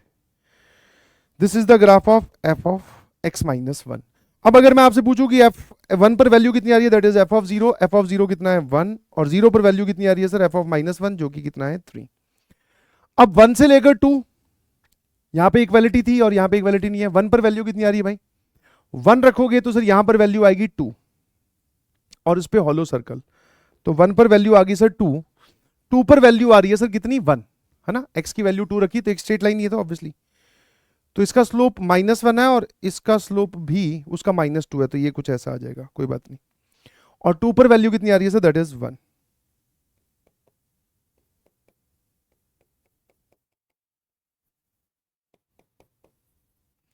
This is the graph of y बराबर gx। ये gx का ग्राफ हो गया भाई, क्लोज ब्रैकेट 0 से लेकर 2 तक, क्लोज ब्रैकेट तक। The number of points where function is non derivable, एक ही पॉइंट पे नॉन डेरिवेबल है सर, वो है x बराबर 1 पर, 2 पर 3 पर नहीं है, ठीक है। आंसर बी इज करेक्ट, ठीक है। ग्राफ बनाना आ गया तो बहुत अच्छी चीज होगी। अब इसी चीज को यूज करते हैं, ये IIT JEE सब्जेक्टिव का सवाल है भाई, हाँ, मतलब उसी से इंस्पायर्ड आप बोल दो या वही कॉन्सेप्ट है। तो आप पहले gx का ग्राफ बना के, मतलब पहले क्या, पहले तो fx का ही ग्राफ बनाना पड़ेगा। लोअर लिमिट अगर आप ध्यान से देखोगे तो वेरिएबल है, ठीक है। तो सर ऐसे सवालों में हमें क्या करना है, तो पहले तो आप fx का ग्राफ बनाओ। सर बहुत ही सिंपल सी कहानी है, एफ एक्स का ग्राफ कैसे बनाएंगे? तो एफ एक्स है भाई हमारे पास में x cube minus 6x, sorry 3x square plus 6, मैंने इसका डेरिवेटिव निकाला, what is F dash of x? Sir ये आ जाएगा 3x स्क्वायर माइनस 6x बराबर 0 किया, 3x कॉमन लिया, यहां पर आ जाएगा x माइनस 2, डेरिवेटिव 0 हो रहा है सर 0 और 2 पर, है ना? तो क्यूबिक का ग्राफ है, ओपनिंग अपवर्ड है, तो 2 पर आएगा मिनिमा और 0 पर आएगा मैक्सिमा। तो एक एफ एक्स का ग्राफ मैं आपसे कच्चा पक्का सा ड्रॉ करवाना चाह रहा हूं। 0 और 2 पे सर इसका डेरिवेटिव 0 हो रहा है, समझ गए हम, इतनी कोई खास बड़ी बात है नहीं। तो मैंने कहा फटाफट बता 0 पर वैल्यू कितनी आएगी? सर 0 पर वैल्यू आएगी 6, 0 पर मैक्सिमा बनेगा, चेक कर सकते हैं आप। और 2 पर वैल्यू आएगी that is 8 minus 12 plus 6, sir ये आ रही है वैल्यू 2 पर 2, ठीक है ना भाई? 8 में से 4 दिए 12, माइनस 4 प्लस 6 2 आ रही है, बिल्कुल सही। इसके बाद में सर ये ऊपर चला गया, फिर ठीक है -1 पे वैल्यू और देख लेते हैं, या फिर चलो ऐसा कुछ बना लेते हैं, ठीक है ना? 0 पर वैल्यू 6 आ गई, -2 पर वैल्यू आएगी -8 -12 प्लस 6, -20 प्लस 6 -14, -2 पर, और -1 पर वैल्यू कितनी आ रही है?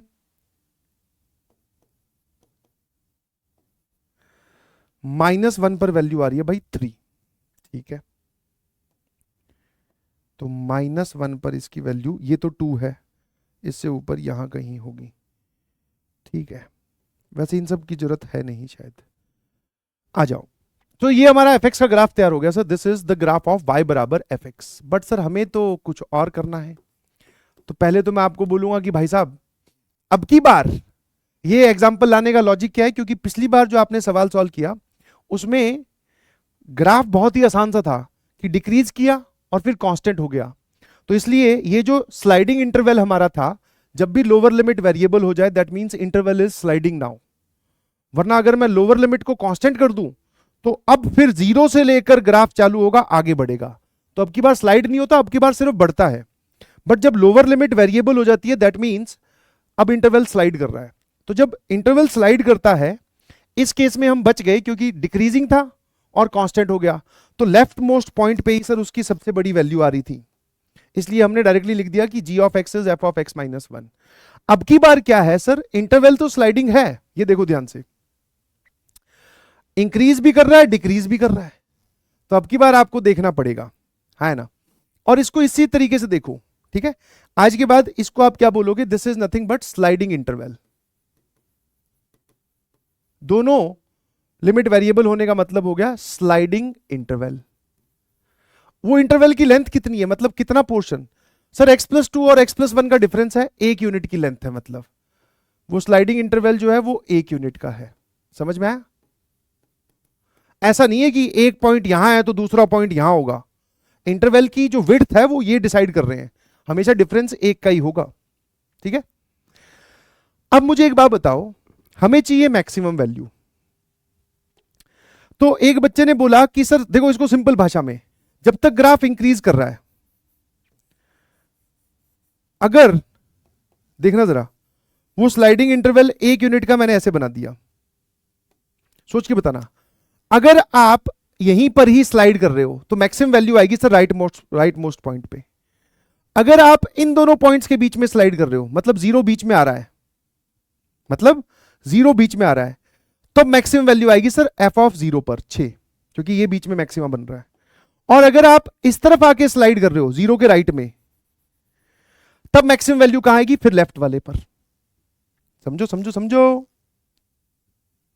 अरे भाई अगर आपके पास में एक स्लाइडिंग इंटरवल मैं आपको दूं, स्लाइडिंग इंटरवल का मतलब समझ में आया? मैं आपको बोलूं कि आपको यहां से लेकर यहां तक की ग्राफ बनाना अलाउड है, बस इतने पोर्शन के लिए, और मैं पूछ रहा मैक्सिमम वैल्यू, तो इतने पोर्शन में मैक्सिमम वैल्यू ये वाली आएगी, मतलब इस पॉइंट पे मैक्सिमम वैल्यू आ रही है। फिर मैंने कहा कि अब की बार आपको इतने पोर्शन के लिए ग्राफ बनाना अलाउड है, तो इतने पोर्शन के लिए ग्राफ बना, ऐसा मैक्सिमम वैल्यू कहां पर आई? मैक्सिमम सर बीच में यहां कहीं, और फिर मैं आपको बोलूं कि अब की बार आपको स्लाइड करना अलाउड है यहां से यहां तक, जहां पर ये डिक्रीज कर रहा है, यहां से यहां तक, तो ग्राफ बनेगा ऐसा, मैक्सिमम वैल्यू लेफ्ट में। तो एक बार राइट में, एक बार जीरो पर मैक्सिमम, एक बार लेफ्ट में। अब स्लाइडिंग इंटरवल के केसेस आपको बनाने पड़ेंगे, ठीक है। हम चाहते हैं कि इंटरवल जो है वो जीरो के लेफ्ट में ही स्लाइड करे। तो सर ठीक है, इसकी जो अपर लिमिट है, इसकी जो अपर लिमिट है उसको लेफ्ट में पहुंचा दूं। कि आप ये तो चाह रहे हो ना, इस इंटरवल, जैसे आप ये इंटरवल बनाते हो तो ये वाला जो राइट मोस्ट पॉइंट हो जाएगा ये x+2 और ये वाला हो जाएगा x+1। अब हम चाहते हैं कि ये इंटरवल जो है ये लेफ्ट में ही रहे, ताकि ग्राफ इसके ऊपर इंक्रीजिंग बनेगा, राइट वाले पे मैक्सिमम वैल्यू आएगी। तो उसके लिए जो अपर लिमिट है x+2 उसको जीरो से छोटा कर दूं। क्या मेरी बात समझ में आई? तो case 1, if x+2 is less than 0, ठीक है, जीरो से तुरंत छोटा ही, that means x is less than -2, ठीक है। अगर x की वैल्यू -2 से छोटी है तो, x की वैल्यू -2 से छोटी है तो ये इंटरवल जीरो के लेफ्ट में ही स्लाइड करता रहेगा, है ना। मैं पूछ रहा हूं मैक्सिमम वैल्यू कहां पर आएगी, gx का क्या हो जाएगा सर? तो आप यहां से बोल सकते हो डायरेक्टली देखकर कि gx विल बी, अब अरे भाई कहां से आ गया तू बीच में, इतना जोरदार कॉन्सेप्ट चल रहा है, चल नीचे, उलाला उलाला। तो मुझे एक बात बताओ, ये वाली वैल्यू है x+2, ये वाली वैल्यू है x+1। Function maximum value in दोनों में से किस पे देगा सर? इस पे क्योंकि इंक्रीजिंग है ना इसके ऊपर ग्राफ, देखो बढ़ रहा है। तो हमें तो gx जो है वो fx की मैक्सिमम वैल्यू ही चाहिए, तो सर इस पर मैक्सिमम वैल्यू देगा, that is f of x+2 के ये बराबर हो जाएगा, है ना। अब दूसरा केस हम चाहते हैं, ध्यान से देखिएगा प्लीज दोस्तों, दूसरा केस हम चाहते हैं कि ये ऐसा हो जाए, मतलब जीरो उसके बीच में हो, चाहे इधर आ जाए तो भी कोई दिक्कत नहीं है, इधर आ जाए तो भी कोई दिक्कत नहीं है, मतलब जीरो उसके बीच में हो। तो इस केस को कंडीशन में कन्वर्ट करने का तरीका आप कैसे बताएंगे मुझे? तो सर ये जो अपर लिमिट है दैट इज x+2, ये जीरो के राइट में हो, एंड जो लोअर लिमिट है दैट इज x+1 वो जीरो के लेफ्ट में हो। मतलब जीरो के लेफ्ट में मतलब जीरो से छोटी हो, x-1 से छोटा परंतु x-2 से बड़ा। तो x-1 और -2 के बीच में अगर है तो इस पोर्शन के लिए gx किसके बराबर आएगा?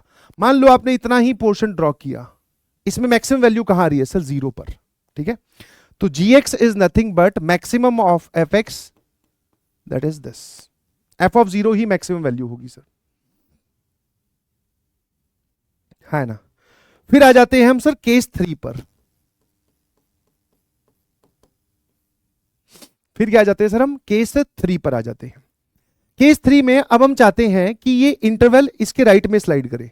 तो राइट में स्लाइड करने का सिंपल सा तरीका है भाई, जो लोअर लिमिट है उसको जीरो से बड़ा कर दो,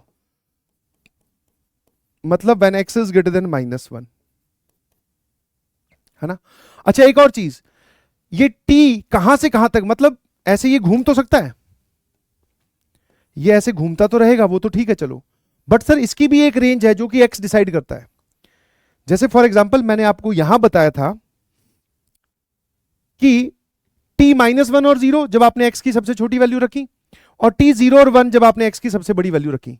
तो t इस केस में, जो ये वाला केस था, इसमें t -1 और 1 के बीच में ही रहेगा, मतलब इस ग्राफ तक तो कभी आएगा ही नहीं, इस वाली ब्रांच तक। सिमिलरली मैं ये वाली चीज आपसे यहां पूछना चाह रहा हूं, तो बहुत ही सिंपल सा तरीका है, एक बार आप सबसे छोटी वैल्यू रख दो। तो x बराबर -3 के लिए t आपके पास में कितना आया? -3 रखोगे सर ये हो जाएगा -1, और ये वाला आपके पास में हो जाएगा सर -2। फिर एक बार आप x की सबसे बड़ी वैल्यू रख दो, दैट इज x0, वैसे तो रखना अलाउड नहीं है बट 0 से छोटा ही है, बट कोई बात नहीं, एक बार रख के चेक करो। तो t की वैल्यू आई 2 और 1 के बीच में, दैट मीन्स ये जो स्लाइडिंग बार है ना भाई, ये कभी भी इस 2 से आगे जाएगा ही नहीं, क्योंकि t की अपर लिमिट ही 2 है। तो ये स्लाइड कर रहा है, कोई दिक्कत नहीं है, ये स्लाइड कर रहा है, कोई दिक्कत नहीं है, बट ये 2 के इधर कभी नहीं जाएगा। तो मतलब हमें यहीं तक समझना है गेम। क्या मेरी बात समझ में आई? तो मतलब ये तीसरा केस ही आखिरी केस है कि x+1 जो है वो 0 से तो बड़ा हो परंतु 2 से छोटा हो। x plus 1 is less than 2 परंतु ग्रेटर देन 0। तो x की वैल्यू जो है वो -1 और 1 के बीच में जब है, माइनस तुम हाँ वो फाइनली इंटरसेक्शन ले लेंगे, चलो, कि जब x प्लस 1 जो है वो 2 से छोटा हो। मुझे क्या करना है, मुझे ये दोनों इंटरवल्स इधर रखने हैं। तो ये वाली चीज मैं बोलूंगा कि 2 से छोटी हो, और जो इसकी लोअर लिमिट है,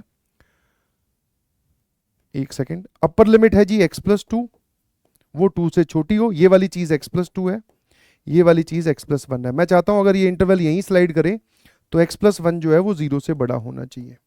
अब इसका इंटरसेक्शन लोगे तो यहां से x की वैल्यू ये आ रही है सर 0 से छोटी, ये आ रही है -1 से बड़ी, व्हेन x इज -1 और 0 के बीच में जब है। तो इस केस में मैक्सिमम वैल्यू कहां आएगी सर, लेफ्ट वाले पार्ट पर।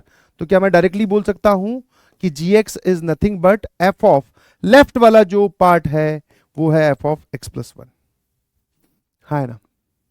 ठीक है, इस सवाल को एक बार खुद री अटेम्प्ट जरूर करेंगे आप लोग, और इसका पूरा ग्राफ अब आप बताएंगे, ठीक है ना?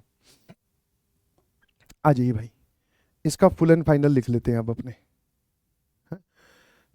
कि हमारे पास में fx आया क्या, सॉरी gx क्या आया। तो सर हमारे पास में आप बोल सकते हो gx जो है वो ये आ चुका है कि -3 और 0, अपने आप देखना जरा, -3 और 0 के बीच में रहना है। तो x की वैल्यू -2 से छोटी परंतु -3 से तो बड़ी होगी ना। ये बात समझ में आती है कि -2 से छोटी परंतु -3 या -3 से बड़ी, क्योंकि उसके उधर तो वो जा ही नहीं रहा भाई, -3 के लेफ्ट में तो gx ही नहीं है, तो वहां जाके करोगी क्या सर। fx gx जो है वो f ऑफ x प्लस 2 के बराबर है। फिर -2 और -1 के बीच में, -2 और -1 के बीच में fx जो है वो f ऑफ 0 के बराबर है, मतलब 6 के बराबर है। उसके बाद में -1 और 0 के x की वैल्यू -1 और 0 के बीच में है, तो gx जो है वो f ऑफ x प्लस 1 के बराबर है। और 0 या 0 से बड़ा है, 0 या 0 से बड़ा है तो फंक्शन 1 माइनस एक्स के बराबर है। ये उसने खुद दे रखा है, ठीक है भाई। अब यहां पर एक जगह आपको डाउट आ सकता है कि सर इक्वालिटी का क्या करेंगे, व्हाट अबाउट इक्वालिटी, -2 और -1 पर तो इक्वालिटी का आपने बताया ही नहीं। तो मैंने कहा -2 रख के देख ले यार, वैसे भी, या फिर ग्राफ से भी तू सीख सकता है कि मान लो आप x की वैल्यू -2 लेते हो, तो ये -2 लेने पर जो t की वैल्यू है वो 0 तक पहुंच जा रही है ना। t की वैल्यू यहां पर 0 और यहां पर -2 रखने पर, तो -2 पर उस तरफ इक्वालिटी लगा दो। देखो ना, जब आप x की जगह -2 रखोगे तो t की वैल्यू पहुंच गई 0 तक, तो मैक्सिमम तो 0 पर ही आ रहा है। तो आप इस केस में वहां इक्वालिटी लगा दो जहां पर 6 आ रहा हो, तो ये वाला ठीक है सर, -2 पर वैल्यू 6 आ रही है। और फिर व्हाट अबाउट x की वैल्यू -1 रखें, तो ये हो जाएगा 0 या 0 से बड़ा और 1 से छोटा, 1 या 1 से छोटा, तो मैक्सिमम तो फिर से 0 पर आ रहा है ना।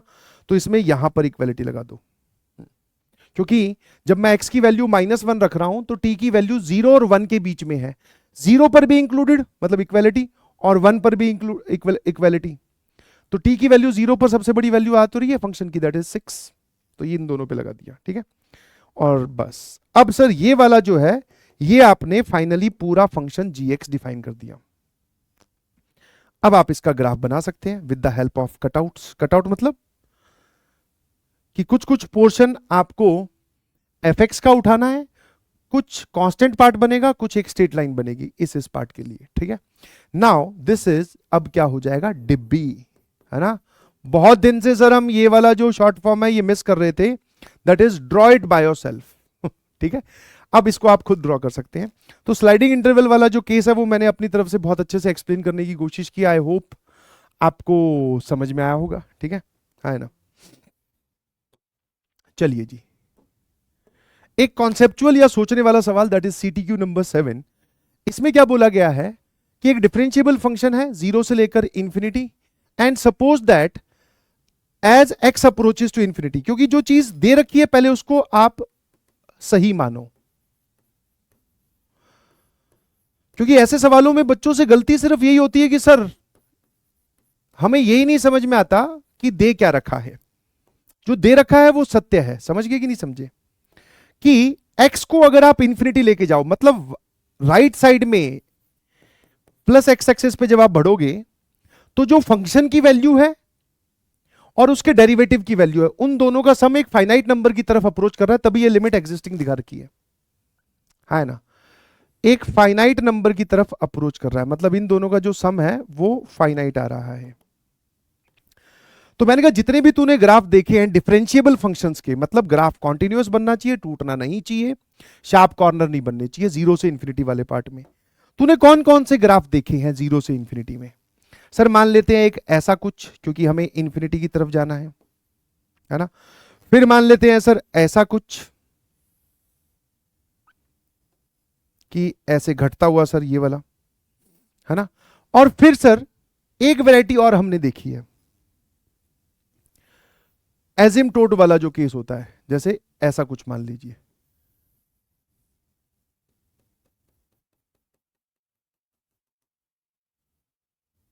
है ना, कोई भी एक वैल्यू।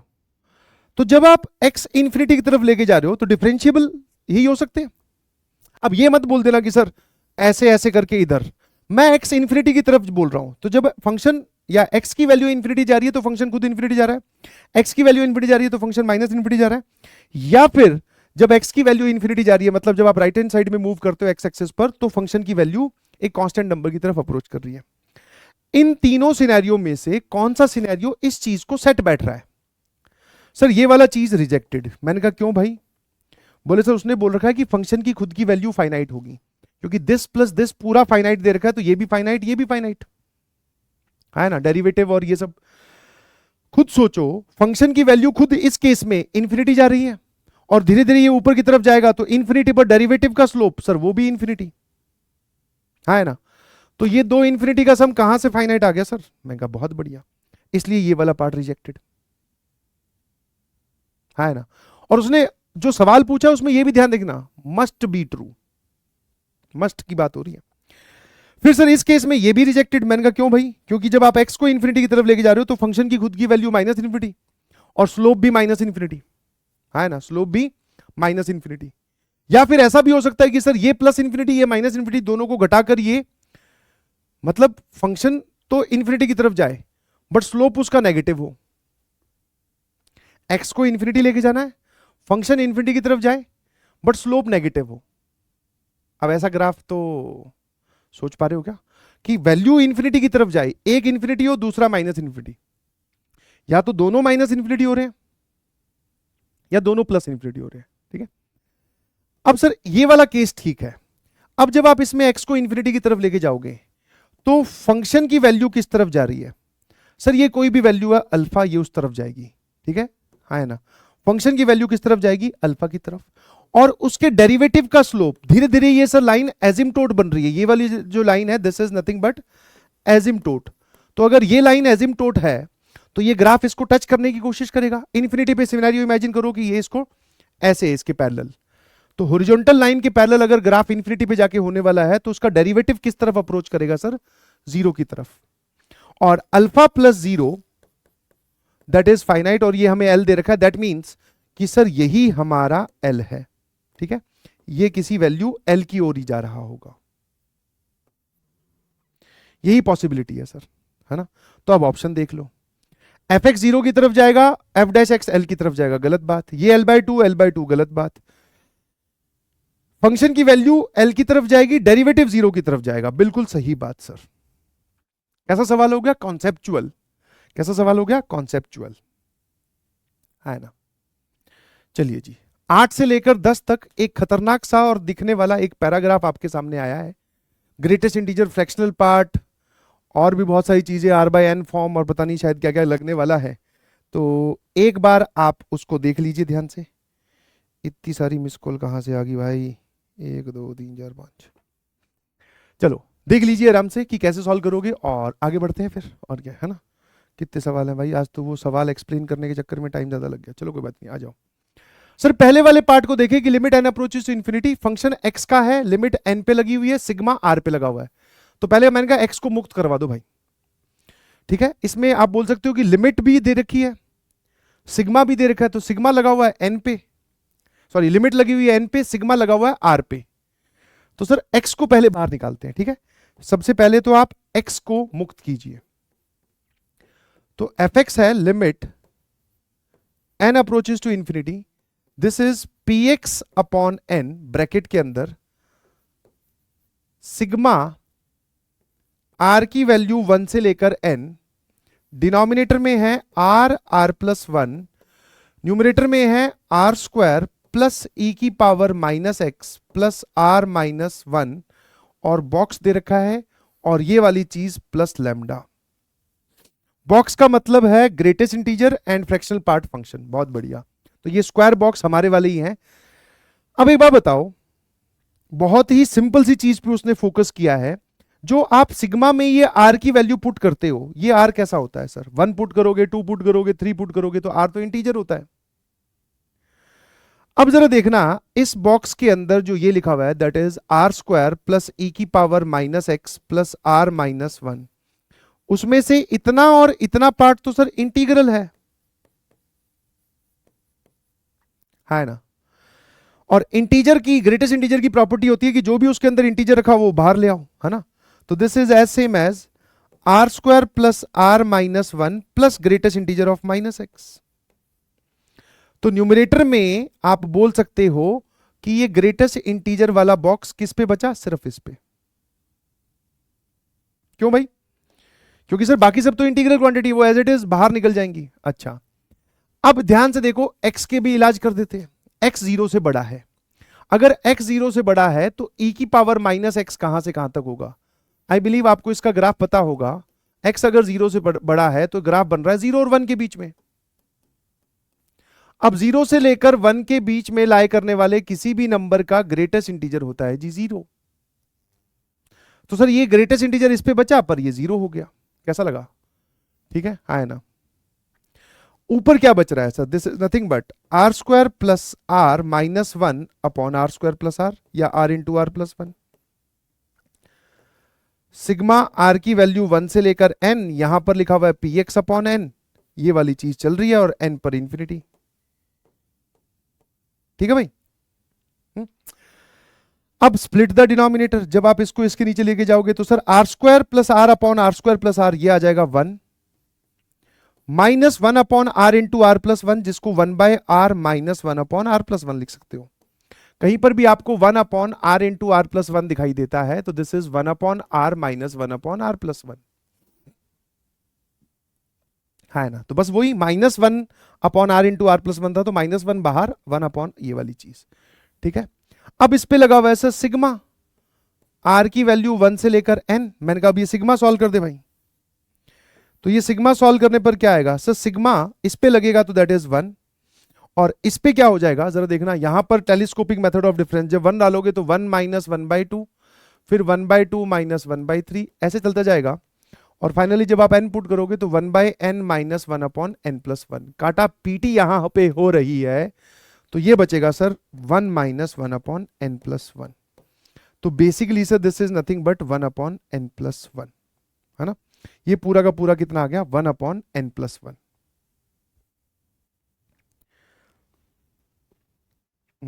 एक सेकेंड, सिग्मा जब इस पे गया तो ये वाली वैल्यू आएगी सर n, है ना। सिग्मा 1 को कितनी बार जोड़ेगा? n बार। इन दोनों का जो सम आया वो ये वाली चीज आई, और अब ये हमारे पास में आ गया n minus n upon n plus one. और सर ये आ जाएगा n square plus n minus n, that is n square upon n plus one.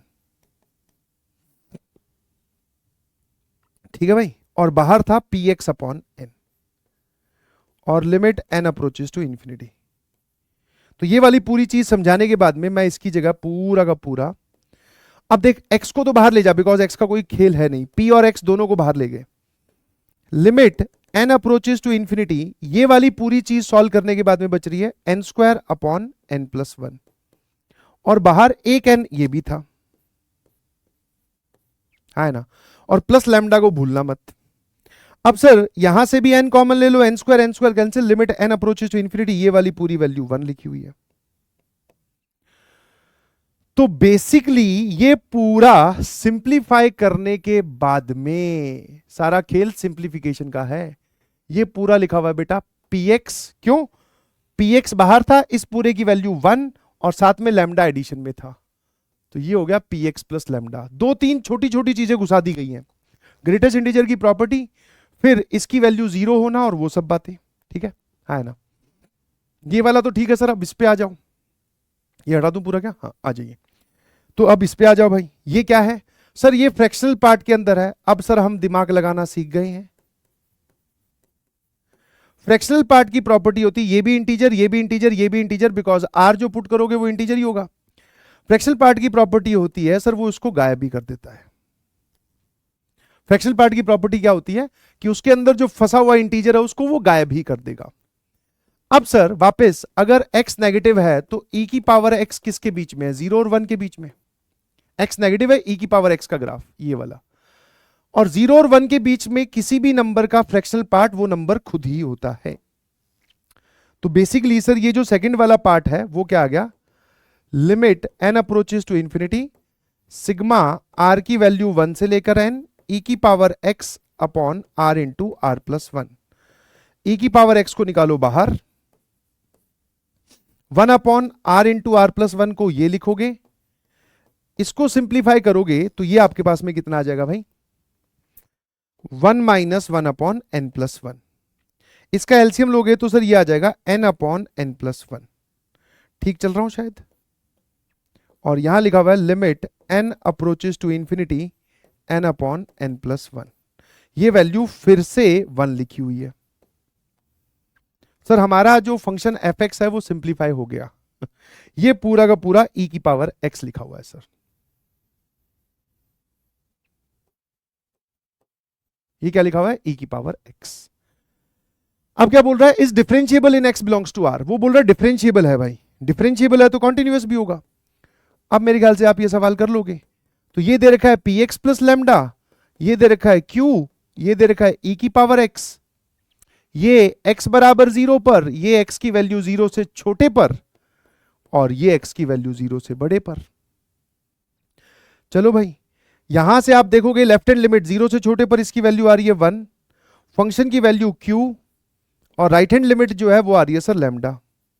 तो लैम्डा और q की वैल्यू तो 1 होगी। अब इसके डेरिवेटिव की बात कर लेते हैं सर, क्योंकि डिफरेंशिएबल भी है। तो f डैश x कितना आ जाएगा 0 से बड़े पर, दैट इज p, है ना, इसका डेरिवेटिव इज p। और 0 से छोटे पर सर ये कितना आ रहा है, e की पावर x। तो ये दोनों भी x बराबर 0 पे बराबर होंगे, तो यहां से p की वैल्यू भी 1 आ गई। Left hand derivative right hand derivative बराबर कर दिया, तो p भी 1, q भी 1 और लैम्डा भी 1। That mean sir p plus q plus lambda आपके पास में आ गया। Option d is correct, that is 3। तो फंक्शन हमने डिफाइन कर लिया, ध्यान रखना यहां पे x प्लस 1 1 और e की पावर x। चलिए जी,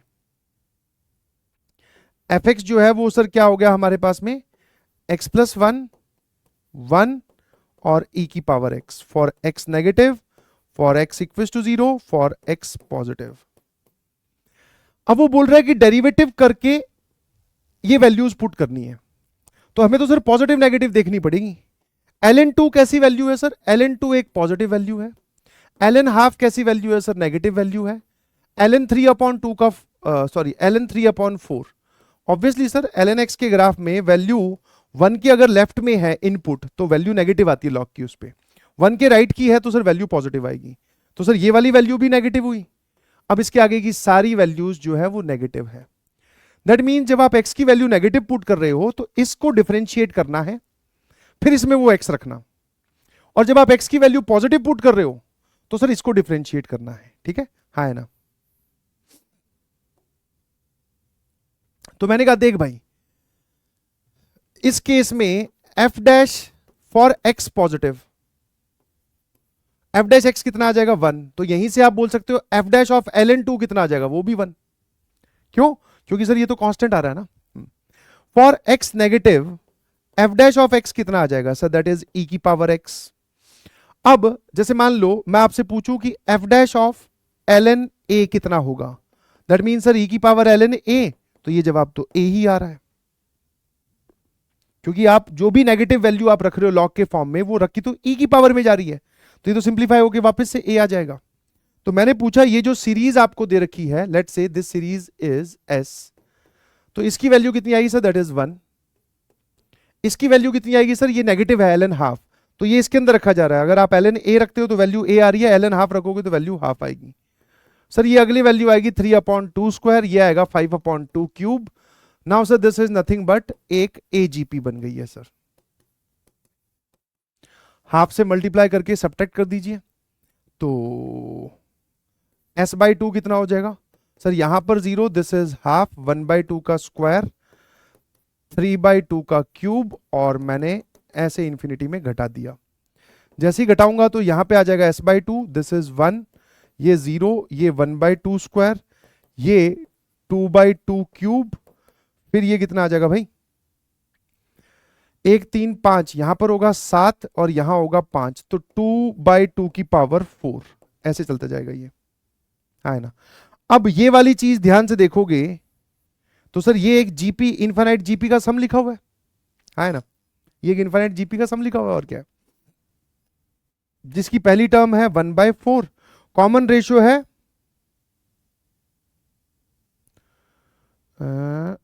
ये हो गया 0, दिस इज 2/2 स्क्वायर, सॉरी ये 2/2 स्क्वायर, ये वाला आएगा 2/2 क्यूब, अरे भाई 1/2 ही इसका कॉमन रेशियो है और 1/2 इसकी पहली टर्म है, यहां +1 और ये है s/2। सर ये पूरा लिखा हुआ है half upon half, that is 1, तो 1 + 1 2 और 2 से मल्टीप्लाई किया तो s की वैल्यू 4 आ रही है, देख रहे हो, पहले ही नजर आंसर की तरफ जा रही है। s is equal to 4। अगले वाला पार्ट क्या है, that is g is the inverse of f, और g में भी हमें f' हाफ चाहिए, g' हाफ चाहिए, तो यार f क्या था, f था x+1 फॉर x पॉजिटिव, 0 के लिए सर 1, फॉर x नेगेटिव ये था e की पावर x। अब जब आप इसका इनवर्स निकालोगे तो रेंज डोमेन में कन्वर्ट हो जाएगी, डोमेन रेंज में कन्वर्ट हो जाएगी, मतलब कि इसके इनवर्स में जो आपने इनपुट दी है वो इसकी आउटपुट है ना। रेंज में जैसे ये क्या है, g is the inverse of f, मतलब अरे दादा g' हाफ चाहिए आपको यार, सिंपल सी कहानी है।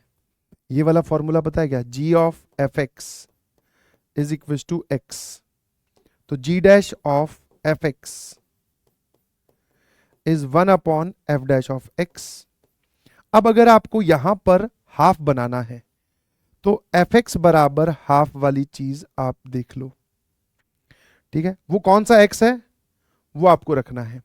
मैंने कहा ठीक है भाई, तो एक बात बताओ fx हाफ के बराबर कब होगा, सर यहीं पर ही हो सकता है, यहां पे तो कभी होने से रहा, क्योंकि x पॉजिटिव है और 1 में कुछ पॉजिटिव जोड़ोगे तो वैल्यू 1 से बड़ी आएगी, यहां पे 1 के बराबर है, तो fx हाफ इसी के बराबर होगा, दैट मींस e की पावर x बराबर हाफ x की वैल्यू जब ln2 होगी या ln हाफ होगी, ठीक है ना। तो सर यहां से हमारे पास में x की वैल्यू ln हाफ आ गई, तो मैंने कहा x की वैल्यू ln हाफ है, तो इनमें से कौन से पार्ट डिफरेंशिएट होगा सर, ये वाला, तो 1/e की पावर x, और x की जगह आपने रख दिया ln half, so that is 1/2, ये वाली पूरी वैल्यू आ गई sir 2। Option C is the correct answer, ठीक है। तो डायरेक्टली हमने फॉर्मूला यूज कर दिया, कोई ज्यादा बड़ी खास बात है नहीं। चलिए कुछ आसान आसान से सवाल है, हाँ, क्योंकि लिमिट कॉन्टिन्यूटी डिफरेंशियबिलिटी बेसिकली आसान ही है। क्रिटिकल CTQ नंबर 11 12 स्टेटमेंट वाले सवाल ध्यान से देखिएगा प्लीज, अगली क्लास में जब मिलेंगे तो हम डिस्कस करेंगे, और ये भी आसान है, ठीक है ना। रीअटेम्प्ट ऑल CTQs, सारे CTQs को रीअटेम्प्ट करो और PYQ सॉल्व कीजिए, किस ऑर्डर में, 2007 से लेकर, या उल्टा 2024 से PYQ स्टार्ट करो, 2007 की तरफ मूव करने की कोशिश करो। 2007 तक नहीं पहुंच सकते तो 12-13 तक तो पहुंचो ही पहुंचो, मतलब 2024 फिर 23 फिर ऐसे करते करते 2010 तक पहुंचने की कोशिश करो, ठीक है। तो this is all from my side, thank you so much, बहुत बहुत धन्यवाद। फिर मुलाकात होगी एक और रिकॉर्डेड सेशन में। Thank you.